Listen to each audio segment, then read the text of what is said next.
আসসালামু আলাইকুম রাহমাতুল্লাহ। সম্মানিত মুসলিম ভাই, প্রত্যেক ফরজ নামাজের পর সম্মিলিত মোনাজাত করা বেদাত অর্থাৎ গুনাহের কাজ। জালসার পর সম্মিলিত মোনাজাত করা বেদাত অর্থাৎ গুনাহের কাজ। বিবাহের পর সম্মিলিত মোনাজাত করা বেদাত অর্থাৎ গুনাহের কাজ। জানাজার পর সম্মিলিত মোনাজাত করা বেদাত অর্থাৎ গুনাহের কাজ। মাটি দেওয়ার পর সম্মিলিত মোনাজাত করা বেদাত অর্থাৎ গুনাহের কাজ। এই বেদাতের মধ্যে আবার নতুন বেদাত প্রবেশ করায় এরা। কিভাবে?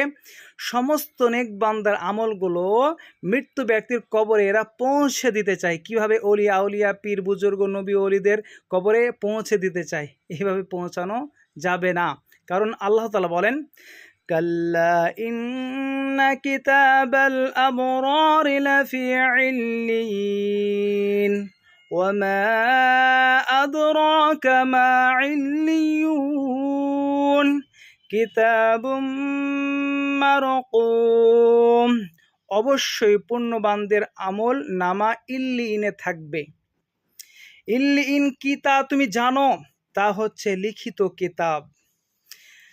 প্রত্যেক নেককার বান্দার, প্রত্যেক মুমিন ব্যক্তির আমল আল্লাহ তাআলা লিখে রাখেন ইল্লিইনে, কিতাবে।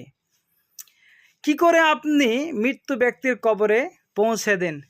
মোনাজাত করার সময় এইভাবে বলে থাকে, হে আল্লাহ, আমাদের নেক আমলগুলো অমুক কবরে পৌঁছে দাও, পীর আউলিয়া ওলিদের কবরে পৌঁছে দাও। এগুলো স্পষ্ট বেদাত।